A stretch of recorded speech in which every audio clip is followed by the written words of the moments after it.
essentially I jumped into trucking. Trucking was hot. It was a popular, everybody, oh, trucking this, you can make all this money in trucking and different things like that, man. So I had jumped into trucking, and, lost my shirt, right? Lost my shirt. I lost some money. I lost about 100,000 in funding that I had to, climb myself out of, right? As far as like being over leveraged with utilization, right? So most people, that's a lot of money, right? That's a lot of money to have to climb yourself out of. And most people, would be put in a situation where they would have to file bankruptcy or, all these different solutions to get that debt up under them, from under them. But yeah, I landed on my feet, and found out that the best way to get out is up, right? You got to work double time for that investment that failed. So my point is, y'all, worst case scenario, you have to always think about the worst case scenario in every investment that you make, right? You want to make sure that you have the ability to debt service that debt, because again, credit is all about relationships. So I never want to burn, the lenders that I, used to go start this other investment and it didn't work out.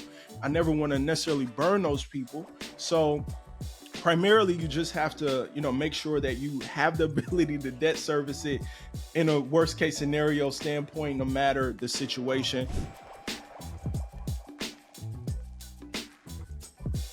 Listen, if you're an entrepreneur struggling to get funding because of your bad credit, then this video is for you. You see, I understand that when banks deny businesses for funding, they're not just denying businesses the capital they need, but they're also denying business owners the resources that they need to build the business of their dreams. And as a business owner, I've seen this happen over and over and over and over again, but I want you to know that there's a solution. Because here at Takeoff Financial, we've helped countless entrepreneurs just like you go from having poor personal credit and not being able to access funding to having perfect personal credit that they were able to leverage to access 5 to 6 figures in funding, and we want you to be the next one. So click the link above or below this video to secure your free consultation, and we'll see you on the other side of success, family. Ladies and gentlemen, this is the Marvin Francois Show, your number one source for all things business, finance, and investing. And today is a very special day because our guest today is a business funding expert extraordinaire. As of today, he has helped countless entrepreneurs do well over $30 million in business funding,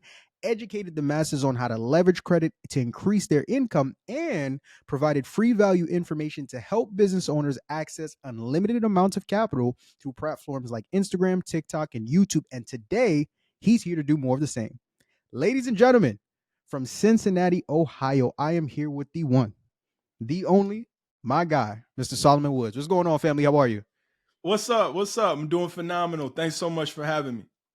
Most definitely, man. I'm extremely excited to bring you on here. For my audience, I only bring on the best of the best in any capacity that I want to talk about. I don't care if I'm talking real estate, trucking, e-commerce, consulting, but when I'm talking business funding, I got to bring on heavy hitters. I got to bring people on that's true to this and not new to this. And I said, listen, man, I got to bring my guy Solo on to give my people the game. So definitely looking forward to providing as much value as we possibly can on this episode, my brother. Definitely know it's going to be one filled with immense amounts of game. But before we do that, for those who aren't familiar, let's get them familiar. Talk to the individuals who are watching this episode right now. Let them know who exactly is Solomon Woods. So thanks so much. So my name is Solomon Woods. I'm originally from Cincinnati, Ohio.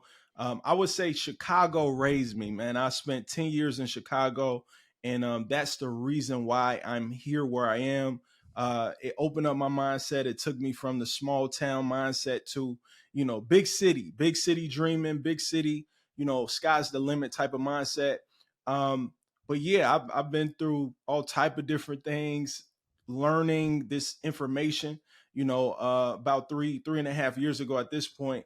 I was going through the mud like a lot of us, financially during the pandemic. And from there, I cracked the code. I found what was right in front of us the whole time, but helped me kind of soar, which was learning the credit game, specifically with funding to, be able to develop my skills and actually help me create cash flow, by using other people's money. So I feel like that's what everybody needs to do. Everybody needs to learn. It's unfortunate that people don't teach it in high school. right? You don't learn it in high school, but it's the key. It's the key, y'all. OPM. So that's a little short thing. I love it. OPM, brother, leveraging other people's money. You know that's the name of the game, and I know that's the name of the game, and it has been game changing for the both of us, and hopefully it will be for a lot of the people who are watching this episode that have not yet started leveraging it. Now, want to take a couple steps back. I'm an Mhm. entrepreneur. You're an entrepreneur. I'm sure my venture into this world of business was much different than yours was. How exactly did you get started as an entrepreneur? Like, what was your transition into this space? So I started entrepreneurship in 2017. Mm-hmm. Right. I left my job. I was working at Nordstrom. I was a assistant manager in Nordstrom and men's sportswear. I had spent like maybe 6 or 7 years at Nordstrom, young man trying to figure it out. Right. Mm-hmm. And Nordstrom actually helped me get to Chicago. I got a promotion, got to Chicago in 2017. I don't know, man. I was having like just a weird gut feeling every day when I went to work, right? Mm-hmm.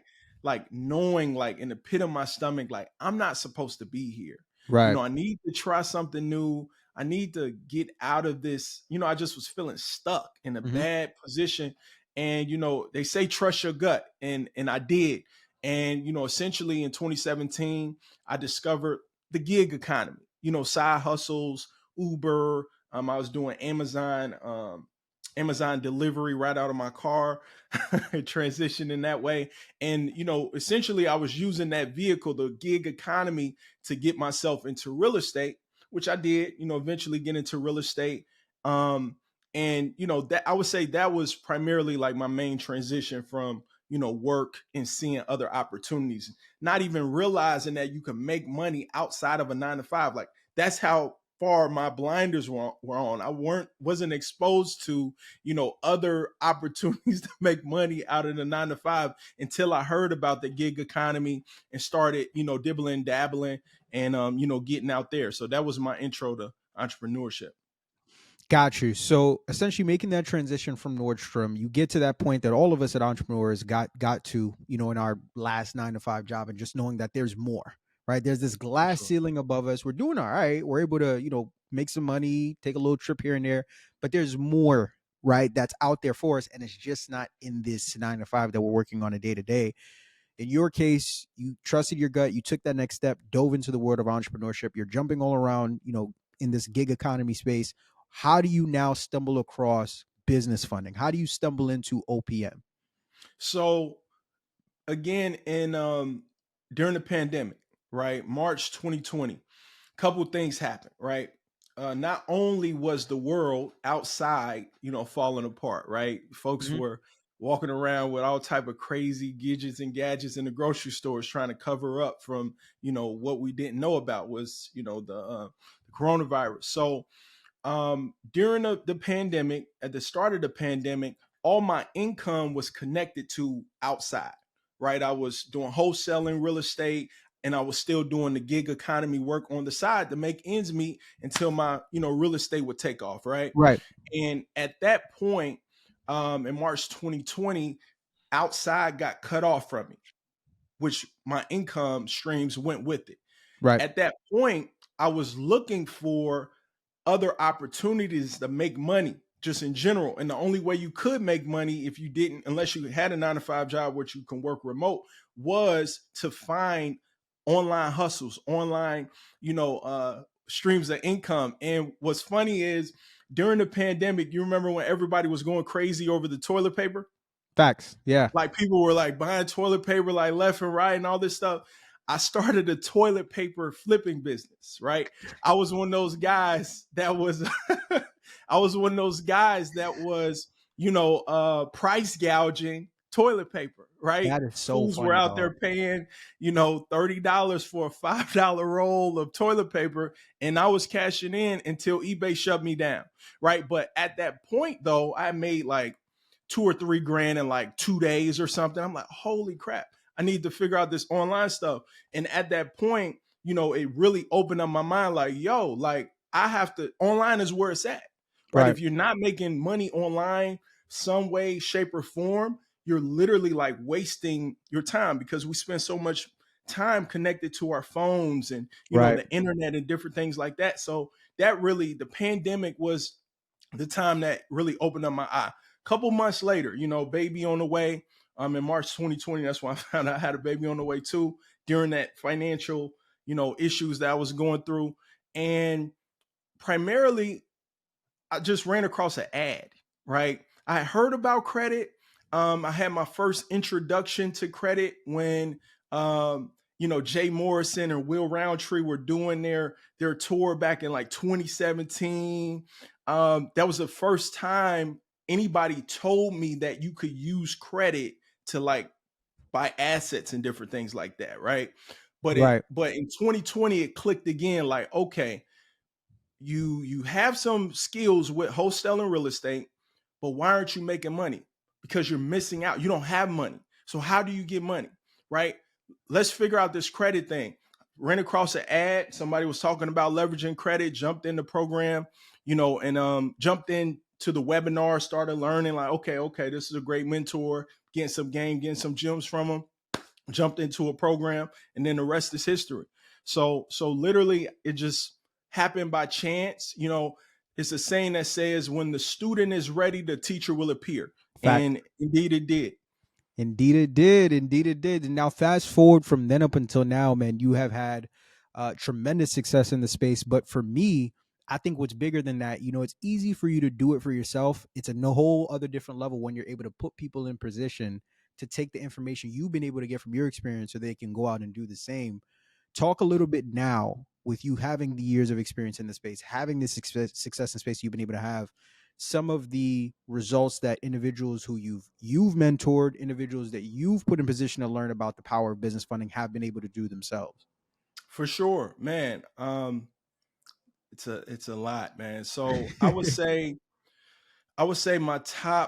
uh my top student that funded themselves to date is right around 500,000. Oof. Right, it was two lenders that we went through. One of them required bank statements. One of them were like based off of stated income. So we got 200 from the stated income lender, and then 300 from the 90-day bank statement lender, for a total of 500. My guy Ram. And as far as outside of like people funding themselves, because I teach people not only how to fund themselves, but to start a funding consultant company, helping other people get access to capital. I'm excited, man. My student Moon, she just joined at the beginning of the year. She just joined my program at the beginning of the year. To date, she's generated an extra literally $130,000 in Crazy. commissions earned, following the script, following the blueprint, and going to build the business like I encourage everybody to do. So I would say that's been like a crazy story. Of course, Right. I've had other people that made like 30 something thousand in a week, or 70. I had one lady make 75K in a week, but to go from like scratch to like 6-figure month was like insane, man. So it's been a blessing to be able to, really help people at a high level. 1,000%. And I think the biggest thing for me when I think about just why business credit is so powerful, you literally can go from 0 to 100,000 and up in a matter of seconds if you understand how to properly put yourself and put your business in position to get access to that kind of capital, right? We're both in the same space, so you know it. If you ask the average person, hey, how long would it take for you to save $50,000, $100,000, $250,000? Some people will never see that kind of capital at one time in their bank account ever. But if you understand the game of OPM like you and I understand it, and you put yourself in position, you're able to get access to those kind of funds in a matter of seconds, over and over and over and over and over. It's literally a cheat code, right? For sure. So that's why I love having individuals like yourself come on, because it's like we get to really unpack this thing for people that aren't familiar with the world of business funding, but more importantly, for people that are familiar with the world of business funding, we get to take their understanding of it to an entirely different level, because there's somebody who's watching this episode right now that is one Solo Woods gem away from going from 50K in funding to 150K in funding. And I want to speak to that person. You understand? I want to speak to that person. So I really want to break this thing down for the people that are watching solo and really take this thing from top to bottom, right? Because you're a business funding specialist. I want to make sure that these people have so much value to where they go back to whoever their mentor was and like, yo, you're not doing enough. You understand? Right. Can we do that? Can we? Is that Yeah, all right with you? let's do it. Let's do it. Let's start this thing up from the top, right? One of the key components that you know about the same way that I know about it when it comes to funding is the personal credit component, right? I don't care who you are, I don't care where you're from. If you really are trying to maximize how much funding you can get access to, the personal credit side of things is also crucial. Talk a little bit about that. What are exactly some of the steps that I need to take when it comes to my personal credit to put it in a position where I can now leverage it to get access to the funding that I want? For sure. For sure. So I would say many of us, specifically folks in our community, the stats are staggering, right? In the African American community, about 42% of people have a credit score under 620. Wow. Right. So for most of us, we weren't taught about the benefit, right? So I think before you can do any of these plays or any strategies, it's a mindset thing, right? You Mm-hmm. have to understand how important, access to capital is in the free enterprise system, right? The government does not tell us, hey, Marvin, you have to go do business credit, business funding, credit repair. You didn't wake up and get forced to do that. We have the opportunity to choose any business that we want to go in, to learn, to dominate, to grow, to feed our family and generations to come. So folks need to develop a mindset to where they understand that the bank is your partner, right? Right. Too many times we've been kind of locked out of the system, historically for different things, but now we are in a season, in an era that the bank can literally become your partner. If you don't have a rich uncle, you don't have a rich family to go get money from, you have to understand that a bank is a strong partner to have. And to have a strong partnership with the bank, we got to clean our credit up first, right? That's the first thing for a lot of people. You may have made mistakes in the past. Clean that credit up. Go hit up Marv. Clean that credit up. Get that situated. And Mm-hmm. then in regards to structuring, it's all about relationships, y'all. It's all about relationships. In the game of money, we have to understand that everything is all about relationships. What I always have people do to start understanding this lending game, the credit game, the funding game, I just want you to think like a bank, right? That's what I invite you guys to do. Think like a bank. If you ever loan someone money, it's a couple of things that you're going to ask that person before you lend them money. Marv came up to me and I didn't know Marv. It's a couple questions I would ask him. Hey, Marv, you asking for $10,000 from me. You want a $10,000 credit card, right? Or more. You're asking for $10,000 from me, right?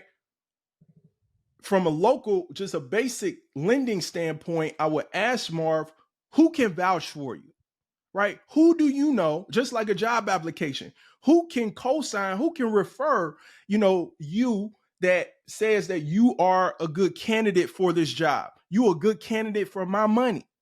Right. So banks look at it the same way. They want to look at their credit profile to see who can vouch for you, how much money this other person, this other entity, this other bank had given you previously to determine how much they're going to give you. Right. It's called comparable credit. Right. But like I said, if we just think about it like real basic, we understand the first thing is we're going to look for somebody to vouch for Marvin. Right. Second thing, we're going to ask about his financials. What type of job you got? How much money you making? How much are you looking to borrow, right? How much have you borrowed from somebody else? Can you show where you're taking care of somebody else? If I call this person, can they say that, okay, yeah, I lended Marvin $5,000 previously and he paid me back early. He told me he paid me back in a year. He knocked it out in 6 months, right? Like those type of things, when you start thinking like a bank, the whole lending game kind of starts making common sense, right? You would not lend to someone who doesn't have good credit or good social credit, right? Where somebody can vouch for them, right? It's certain things that you wouldn't do. So if you start putting yourself in the bank's shoes, you have to put yourself in a position where, I call it the CEO credit profile, right? Where you walk into a bank and you present yourself as a boss, right? You're looking good, you got your suit on, right? You're looking good and you're feeling good, right? And you know you ain't getting turned down because of all the things that you've done previously, right? You did the groundwork. You got your credit cleaned up, right? Because the beautiful thing about the system, guys, is that even if you don't do nothing, right, for about 7 to 10 years, you make a mistake, you don't do nothing, the game starts over, right? I don't care what state you in, about 7 to 10 years, if you got a bankruptcy, charge off, about 7 to 10 years after the date of the last activity, you should be back in the game with a clean slate because the system works on debt, right? So they're going to encourage everybody to keep on playing the game and keep going into the game, instead of being stopped. I don't know if I answer your question, Marvin, but You definitely did. I went on a rant. My bad. You over delivering already. We didn't even get to the business funding side of things. I'm getting excited. And I'm getting excited. So now watch this, right? We understand, like you said, we have to be able to think like the bank and understand that when it comes to where our personal credit should be, right? We need to be able to understand what it looks like in this relationship that we're looking to form, right? So when we talk about the building out of our personal credit profile, one of the things that I wanted to kind of touch on and get your opinion on, where do you stand when it comes to things like secured cards? Right? Okay. Because when it comes to the building out of personal credit, because for me, I'm not a proponent of it. I know some people who are heavy in the funding space who are, other people who have emotional attachments to it because, when they first got started with building out their personal credit, that was a very key component in them doing so. Where do you stand whenever you're coaching individuals on, once they're forming these relationships and getting their personal credit in order, should they or should they not be using secured cards or secured lines of credit to build their personal credit report? So for me, it depends. The answer is it depends. Okay. So for me, it depends on how fast the person is trying to move, right? Many of us, you got two main products, right? Two main banking products to build relationships with. Anytime you hear secured, that means that you got to put up your own money, right? So you either got a secure credit card or a savings secure loan, shared secure loan, couple different names for a pledge loan. If you go to Navy, different things like that, right? So I honestly, I like using savings secure loans a lot more than secure credit cards, but there is a place for it, right? On the credit report, we have to think in forms of categories, right? In regards to comparable credit, you have to have some sort of high limit personal credit card, $15, $20, $25,000 from a no doc perspective for it to translate strongly on the business side, right? So a shortcut to get that is if a person has capital, right? If you got capital, 15,000, 20,000, 25,000, you can go to banks or credit unions like Skyla. You can go to credit unions like NIH. You can go to credit unions like a Legacy credit union. And essentially, they allow you to put down up to $25,000 on that secure credit card. You pay that for 6 to 12 months. Now, what happens? You have a credit card that's unsecured after those 6 to 12 months of good on-time payment history and managing it properly. And now you have a comparable product on your profile to where every time you go out and apply, you should be landing higher limit credit cards, 15, 20, 25. So I personally, I always recommend both. But it depends on the person's capital. If they don't have much capital, you can build yourself up, with pledge loans and secure savings, secure loans strategically. But if you do have capital, do both. That would be my answer. So I like them. In most cases, you can, if they have the capital, it's a spot in there for them to do so. I love it. I love it. So then from there, right, we essentially take care of the personal credit side. Our personal credit is exactly where we need for it to be now for us to start taking those actionable steps to get to the ultimate goal, which is really getting the funding we need for our real estate business, our e-commerce business, consulting, logistics, whatever that may be. Once we take care of everything on the personal side, what's the first step, the very first step that we need to take to start getting getting closer to getting access to business funding? So, after your personal is structured, you definitely want to have an entity. Hmm. But even that, you don't always need an entity to get business credit. You can use a strategy called the sole prop strategy, right? Where you set yourself up as a sole proprietor. You got two directions. You can set up an EIN with that sole proprietorship, or you can set up a social security number with that sole proprietorship. And then you can go get business credit cards under that sole proprietorship entity, right? So that's one way to attack, and jump into the business funding game without having an entity. But you definitely want to get set up a LLC or a corp because you get more capital having an official formation versus having it as a sole prop, right? So from a person that just wanted, they don't have an LLC right now, Marv, and they want some capital, they can go open up an LLC day one today, but they can also get some capital under like a sole prop type of strategy. So I would say, yeah, those are two different directions that I would say. Now, one of the things that you just mentioned that I actually, first off, that was my first time hearing about the strategy. So I learned something new. That's phenomenal. Secondly, what's interesting about that is you said something which actually was going to segue to my next question, which was, does entity structure affect how much funding we're able to get access to, right? Because like you said, there are a bunch of different entity structures. You have sole proprietorships, you have partnerships, S corps, C corps, LLCs, and beyond. Everybody knows about LLCs, right? And if your business is Right. doing well enough, you know about an S corp probably because you've elected to one. From your experience outside of the sole prop realm, when we talk about some of those other entity structures, does your entity structure overall affect how much funding you can potentially get access to? Oh yeah, 100%, 100%. So in my experience, the best entity structure is actually the corporation, Mm, right? The corporation, C corp, more specifically, with the C corp, it's disconnected from the person, right? It's a true corporation that's separate from the person. And banks, from my experience, like that separation, and it's easier to build business credit, with those with that type of entity structure than it is with others. So I personally would recommend that. And it's levels too, right? right, So it's always, how much capital do you actually need? How much right, capital are you looking for? Right? Because a person that only needs 100, 150, 200, 250, anywhere under 500, you're okay with a LLC, right? That can be taxed as a C corp or just straight up LLC, right?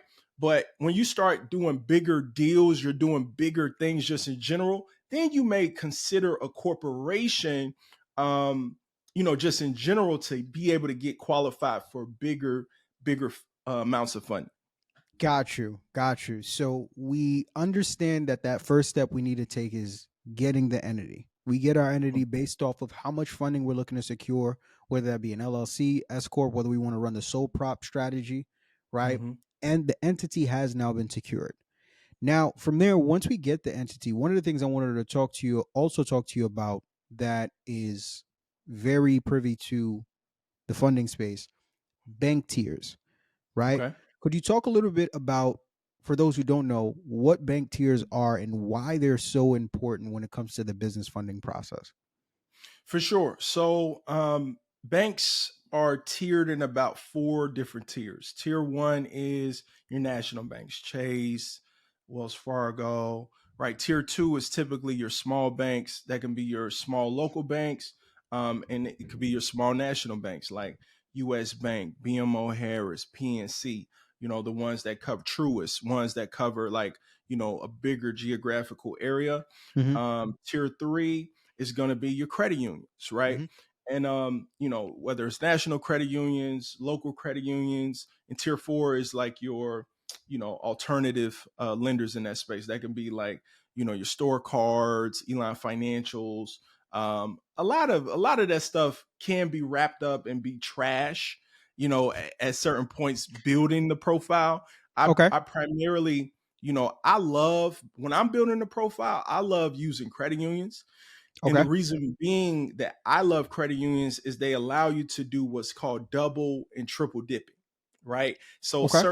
certain institutions allow you to get 2 to 3 products per inquiry, right? So that allows you to get 50, 100 per bureau, you know what I Mhm. mean, on the personal side or business side, depending on how you stack it.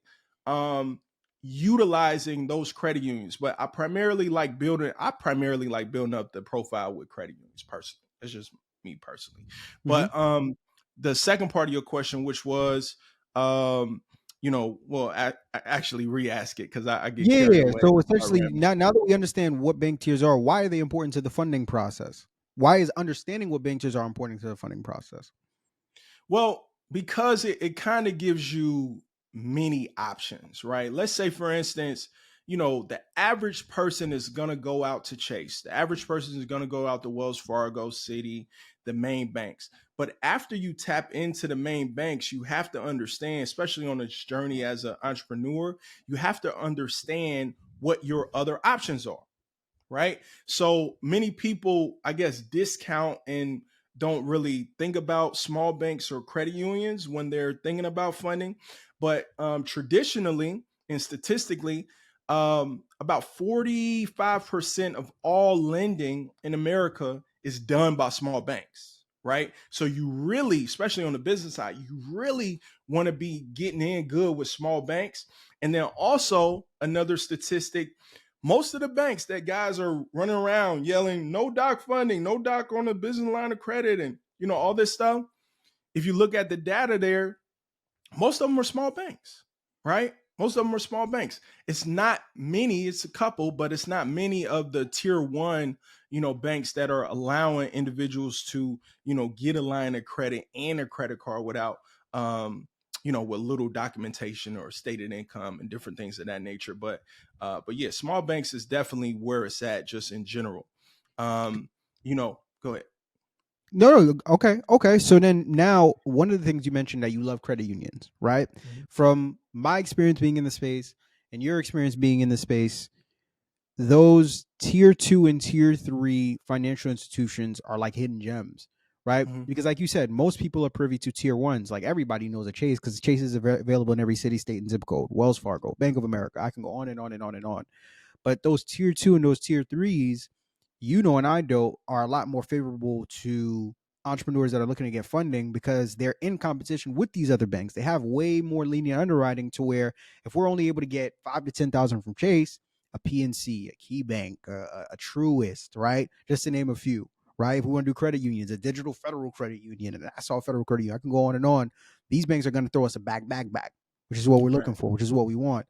One of the problems that most entrepreneurs may run into, though, is especially when we talk about those tier twos, is the tricky things about those banks is that they're regional, right? Mhm. You know it and I know it. They're only available in certain cities, certain states, certain zip codes. And one of the things I've began to learn about are something along called foreign entities, right? When Mhm. we talk about leveraging those to be able to get access to these banks, could you speak a little bit to that and what exactly foreign entities are and how we could potentially leverage them to get access to some of these tier two financial institutions? So yeah, so I'm gonna answer that question in two parts. Let's do it. Part number one is in regards to foreign entities, in general, foreign entity registration. Uh, you're essentially cloning your business from one state to another state, right? That gives the business the ability to conduct business in a new state, which qualifies that business for additional funding in that particular state. Mm-hmm. So, a couple things that you have to think about though. You obviously want to know what states to go to, that are giving out the bag, as you There you call it, go. right? There you go. you know and then also number two is you have to worry about conducting business in in that state, which leads to like tax implications and all those states rules. So one of the websites I like using just for like a little research about the state before I set up a foreign entity registration is NOLO.com. Okay. It's like legal website, from attorneys and stuff, and they kind of just give you some data there on like the do's and don'ts of operating a business in that state, which is important for individuals to understand. But yeah, foreign entities, this goes into my second part of that question. Foreign entities are great when you know where you're going, but I personally I only use foreign entities in maybe like a second or third, fourth round of funding, right? Mm. Most people have the ability, guys. If you go do any data, you go to bank branch locator, right? .com, right? And you click a state, it's going to tell you on the right hand side what's the top 10 banks with the most branches in that state, right? Every bank, guys, in your state, right, especially the top 10 banks in your state, is giving out the bag, Yes, or sir. else they cannot operate. Right. So not everybody necessarily needs, especially for most people, they're only shooting for like 250 or less. You're not going to necessarily need to set up a foreign entity registration. You just have to do a little bit of legwork and go figure out what banks, what credit unions in your area statistically are giving out the most promissory notes, because that's what it is, allowing you to get debt, collect debt. Statistically in that area, and just go to them and bank with them. Some of them may be relationship based, right? But speak to a business relationship manager and ask questions, pick their brain, and see what you need to do to Mm-hmm. qualify for whatever products you're interested in. So like I said, foreign entity is definitely a tool if you're trying to get yourself 300, 500, $1 million or more in credit. But not everybody is going to play in this realm because of two things, right? The business that you create, right? Business entrepreneurship might look good. Me and Marvin might be making it look good. Listen, Definitely, I man. know it might look good. Entrepreneurship is not easy. It's not an overnight thing, and statistically, most businesses never even hit the 7-figure mark in a year, Mm-hmm. right? So, like, we have to understand how much debt you're willing to take on. Is it worth it? Right. Of course, it's good if you have it revolving and available to use if you need it. But if you're taking out, like a loan or a product that you have to pay back every month, you have to be strategic, y'all. We don't want you to just get the bag and then fumble the bag because you get over leveraged, which we're seeing like crazy. About Facts. 3 out of 5, 4 out of 5 people that come to me for funding got high utilization right now.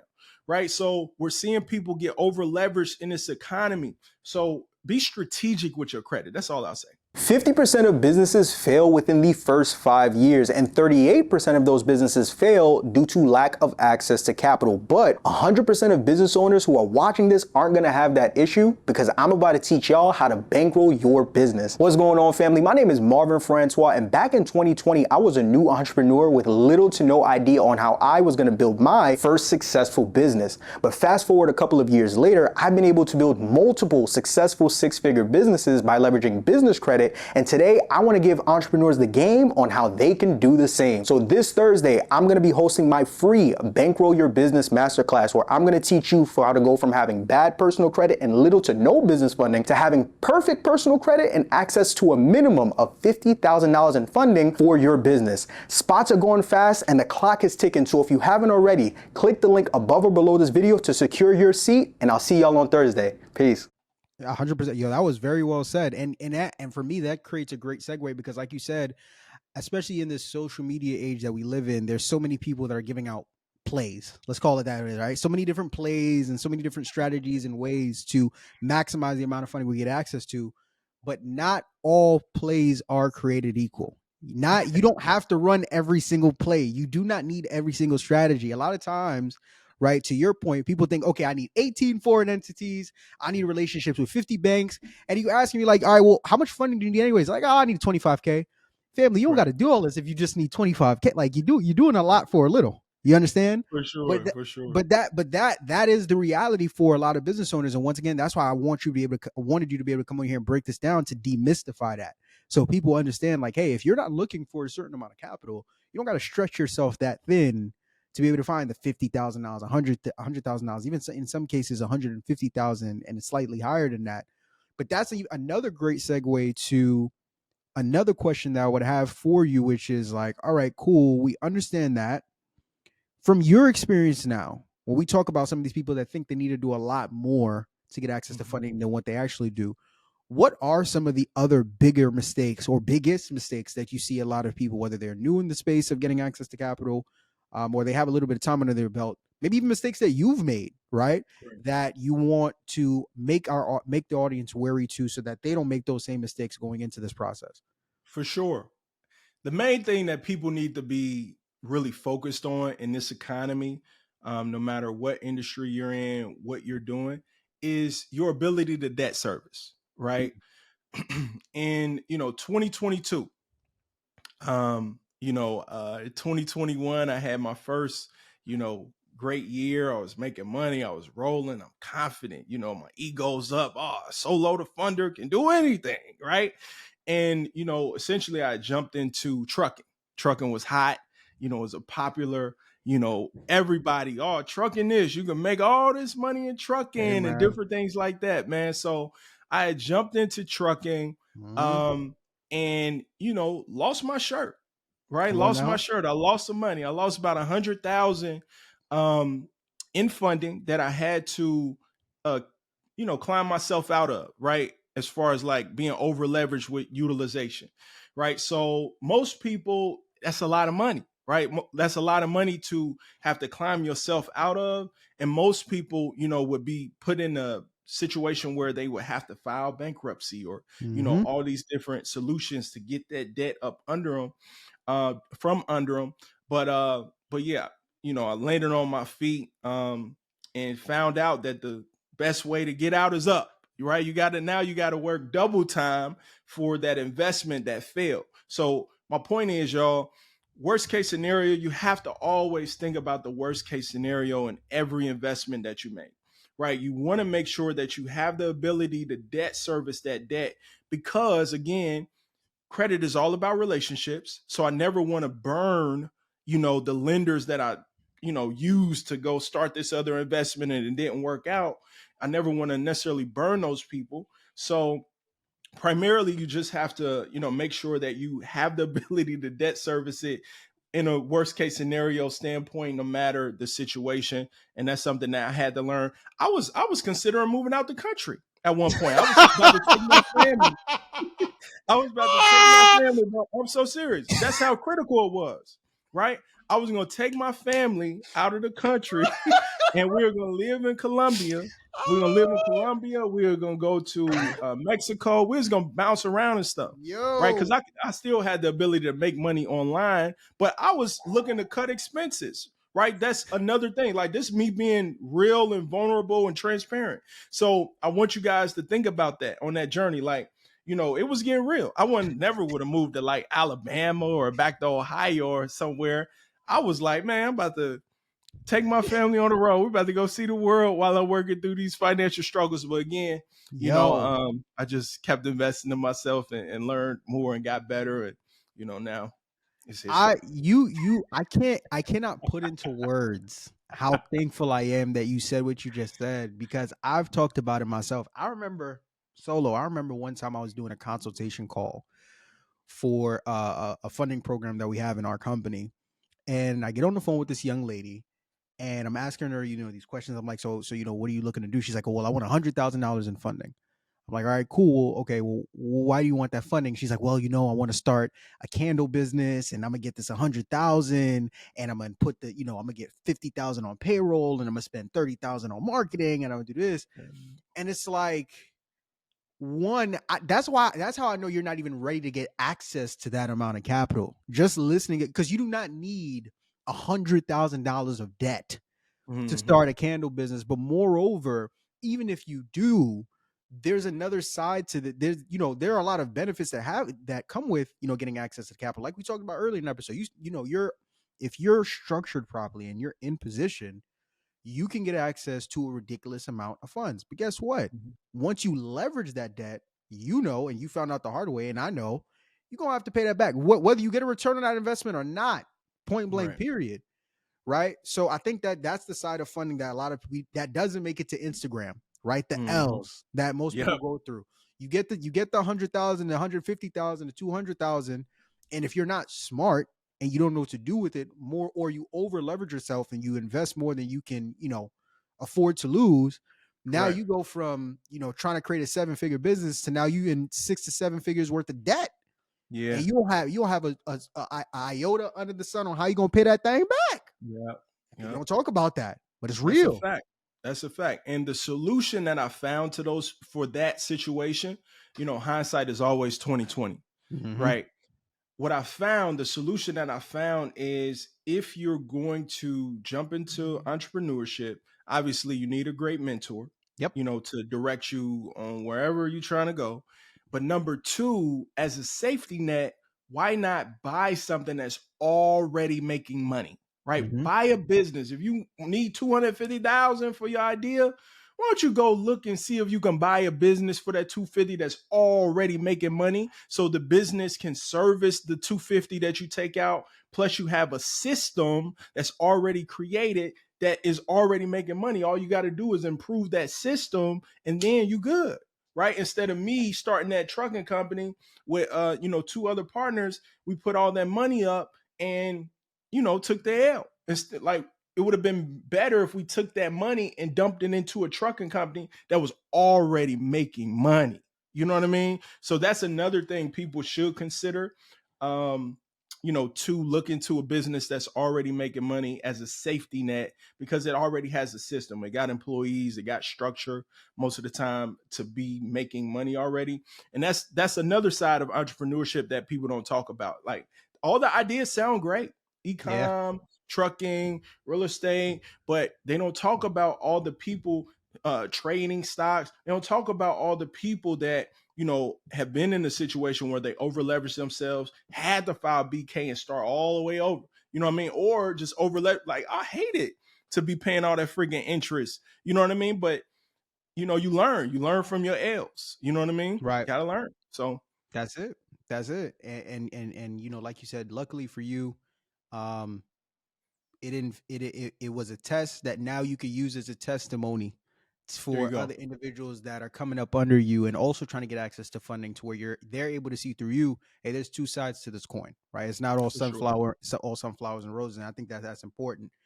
Now, if we're diving deeper into this, the just understanding funding, right?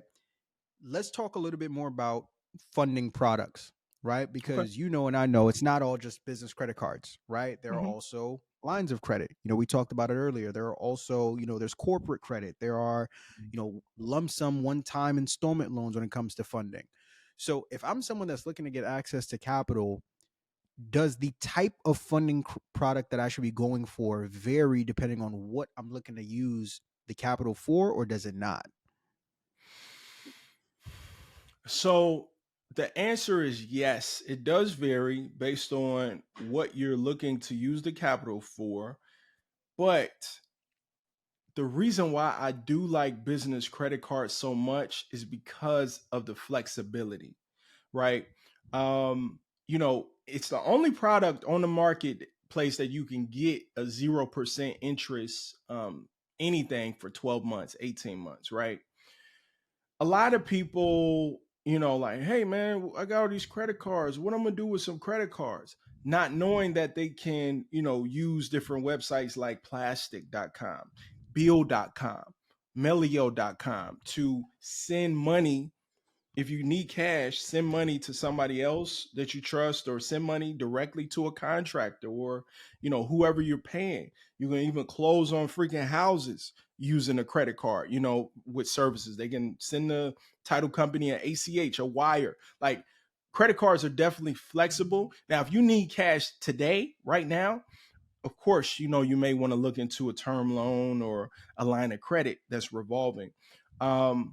A big mistake that I'm seeing right now in the space, just in general, is where individuals are getting these HELOCs, right? Mm, Home equity lines of credit, right? They're right. getting HELOCs to pay off debt at some points. They're getting HELOCs to buy a second home, start investing in real estate and different things like that, not knowing that it's a revolving product, right? So when you look at revolving products like lines of credit, any credit cards, you're going to have to account for utilization, right? A lot of people are getting their credit kind of jacked up and getting overutilized with those HELOCs, and not taking into account that your credit score will go down some if you max out the HELOC, right? So it's just another random thing I'm saying. But yeah. Got you. Got you. So now from there, another component where we talk about this funding process, funding sequences. Well, you and I know Okay. that's also a very key component of it as well. For those who aren't familiar or who don't understand, what is a funding sequence and what role does it play in our process of getting access to capital for our business? It's just a strategy.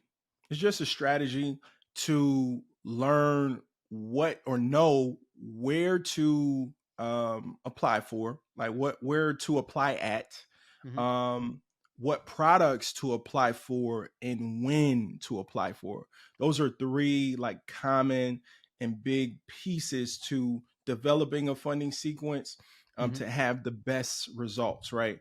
And primarily, the product may or may not matter depending on what you're doing in that funding sequence, but you just want to know what banks are inquiry sensitive, for example, what banks are you can get a high limit no doc product from, what banks are not DTI sensitive or utilization sensitive and things of that nature in certain scenarios. So funding sequences just allow you to strategize on your specific situation or a client's situation when it comes across the table. The biggest risk that most entrepreneurs take is trying to build a successful business without funding. But that risk is a reality for 1 out of every 3 entrepreneurs because their personal credit isn't where it needs to be in order for them to access that capital. Now, the truth is you can close the gap between where your business is versus where you want it to be by leveraging business credit. But if your personal credit report is poor, 99% of banks and lenders are going to deny you from doing so. And I should know, because a couple of years ago, I leveraged my personal credit report to get funding from Chase to start my company. And now that very same company, Takeoff Financial, is serving entrepreneurs just like you that are looking to restore their credit to get access to 5 to 6 figures in funding. So if you want to go from risk to reward, click the link above or below this video to schedule your free consultation so that we can restore your credit and put you in position to access capital to build the business of your dreams. Now, the reason why I ask is because when it comes to funding sequences, one of the more common questions I think a lot of individuals have when it comes to figuring out putting either getting access to a funding sequence or creating their own, most people want to figure out, all right, cool, how do I figure out where do these banks pull from? Right. Mm-hmm. From your experience, there are a couple different ways to skin that cat. But some of them do have caveats that are attached to it. Like from my experience, could you speak a little bit to that? If I'm trying to figure out if I want to create my own funding sequence and I'm trying to figure out, I got the where in terms of what banks I'm looking at and what products they're offering, but in terms of the credit reporting agencies, how do I figure out what credit reporting agencies these banks are pulling from? What does that process look like?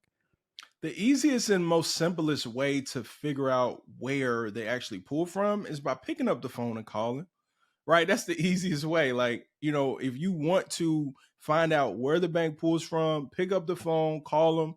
Hey, my name is Solomon. I'm new to the area. I heard you guys have a great bank here. And you mind if I just ask you a couple of questions? Where do you guys pull from? Where do you guys pull from? Does every product pull the same bureau? Right? What you wouldn't do this necessarily over the phone, like keep going, but what products can I get with stated income, Mm-hmm. right?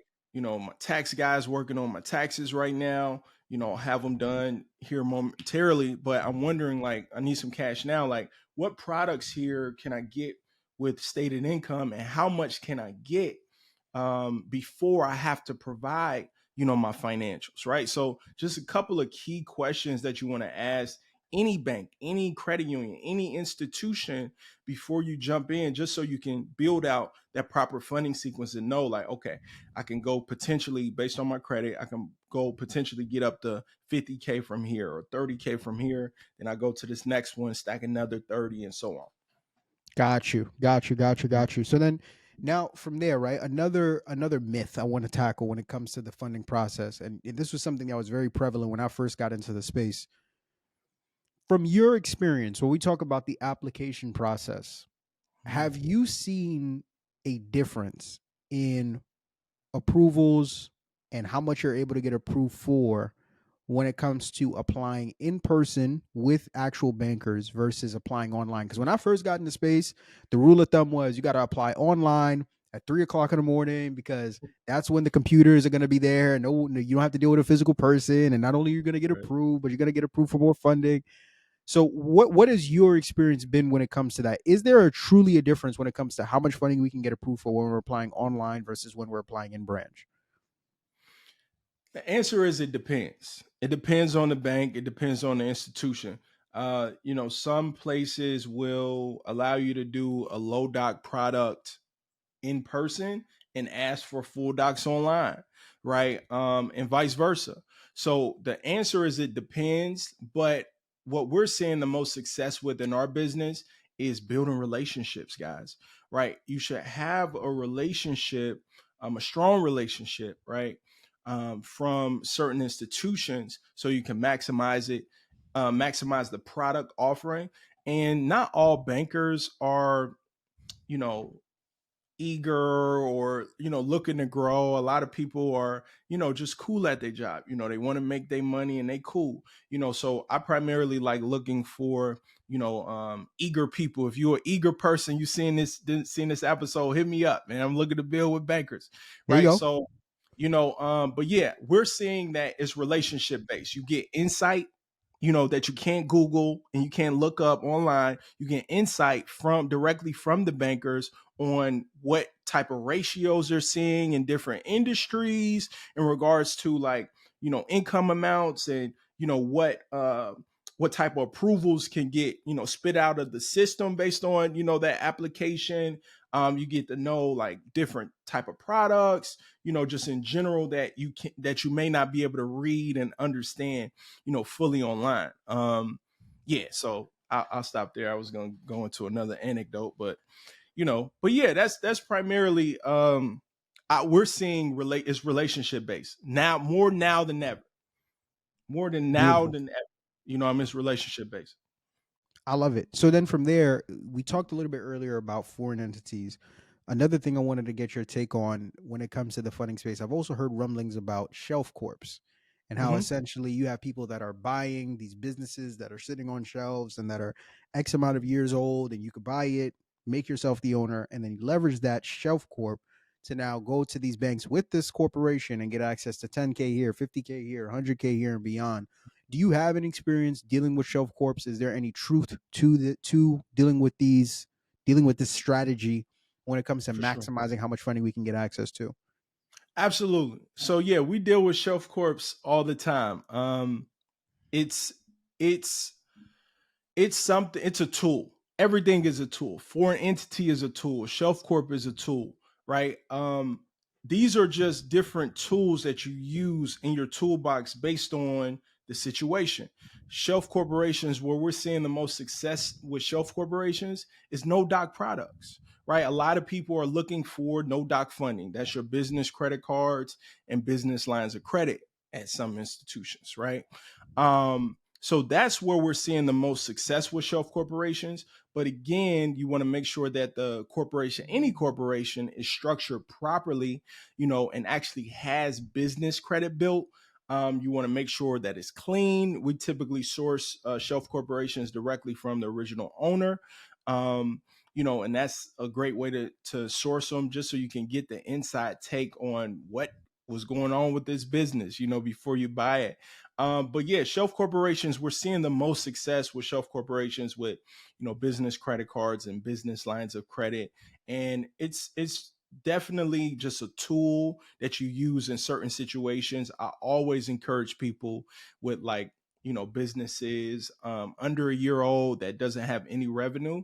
You may want to lean towards a shelf corporation if you're looking for 100, 150, 200, based on your credit profile still, because you can't rapidly do this without any PG and all that stuff that people throw out, like, hey, can I buy a shelf corp? And No PG, no. Banks want some sort of collateral, right? No matter what you're doing, you want some collateral. If you're lending money to somebody, you want to make sure that you get your money back, right? You want to make sure that you earn that interest on the money that you're lending, right? So, so it's important that you understand that it's nowhere in the world that you can get something for nothing, right? That's Facts. just not the reality, y'all. So people that be like, man, I heard about all this no PG stuff. You can go to those little Facebook groups and see what type of potentials. Type in like get business credit or business credit Facebook groups on Facebook, and you can see what people are getting approved for in there. Some of Mm, them, they're getting like no money. You're not getting no real money without a personal guarantee.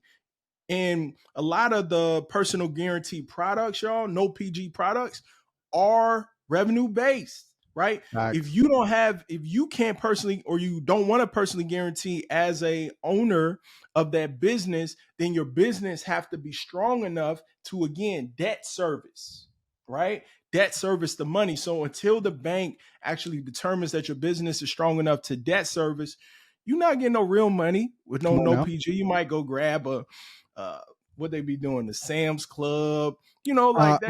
Come on, Divvy. Divvy card, Torpago, right? The corporate cards where you could borrow a Yeah, little 10, 15K, but one day not even, and on top of that, not only are you not getting any money, but if you go and get those little corporate cards, they only let you borrow the money for like 30 days. You got to pay it back in full.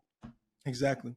And they're revenue based, right? All the Yep. divvies and different things like that. Now they're starting to connect to your business bank account to see how much money you're really making to determine how much they're going to lend you, right? So that's another thing. Like lending has changed, right? A lot of people are just regurgitating so much information out there. Do this, do that. You gotta have your business set up this way and different things like that. In certain situations, you don't necessarily have to, right? One of my students, my girl Candace, we did business credit cards and lines of credit with her. She had a business that was with her home address. She had a business that had a normal business telephone number, cell phone number. She had a business that was using a normal email. You know what I mean? No info at thebusinessname.com, right? And she still was able to get that capital based on the strength of her personal credit, right? Mm-hmm. So personal credit is the foundation, y'all, for everything, just period. Right That's it. now, you know, like I said, again, it's levels to anything, everything, and there's certain situations you can use different things in, but banks still lend to home-based businesses. I'll say that. There you go. My guy, Solo the Funder. Listen, before I get you out of here, because I know you gotta go. The money's calling. I see you looking left and I see you looking right. I know the money is coming. I know you gotta go clear another wire. I know I gotta get you out of here. I know I do. Before we get you out of here so that we can wrap this thing up, let the people know where they can find you, and also just share some closing words for individuals who are watching this that are looking to learn how they can get access to funding, have received immense amount of value from this episode, and are ready to take that next step. But maybe they're dealing with a mindset block, right? Maybe there's a little bit of fear that exists there. There's some individuals that think like they got it. There has to be more to it than what Solo just broke down on this episode. Talk to those individuals and share some parting words for them. Yeah, so I would encourage you guys to learn as much about credit as possible. And I encourage you guys to get in the game. Start testing stuff, right? Maybe, strategically you apply for different things and test it and go read the forums, go into Facebook groups, go gather data to see what's working, what's happening for people so you can strategically set yourself up for a strong funding sequence starting off. And basically, y'all, what like I said, we weren't taught this stuff in school, so it's important for you to get a mentor, get as much information as possible, so you can get to that destination as fast as possible. Which is, being able to set up yourself for utilizing other people's money to create wealth and happiness for yourself. So, best place to find me, guys, is on Instagram, Solo the Funder. Again, you'll see me on YouTube here soon. I got to start dropping some YouTube Yes, content. sir. It'll be Yes, at sir. Solo the Funder as well. But yeah, we got a free class that we do every Sunday, just educating people on the funding game, just in general. So I invite you guys to check me out on the free class as well. Beautiful. Listen, my guy Solo the Funder, I'll make sure I get that link from you as well so we can drop that in the description of this video. My brother, thank you so much for coming on here and providing gems on tops of gems. And for you that's watching at home, thank you. And if you haven't already, what are you doing? Take a second, take a minute, take an hour out of your day right here, right now to just go ahead, slap the like button, show this episode some love, and tap in with my guy Solo for any and all things funding. But as always, ladies and gentlemen, I am your host with the most, Marvin Francois. This is my guy Solo the Funder. Y'all have been good. We've been great. This has been amazing. Thank you, and God bless. Peace. Peace.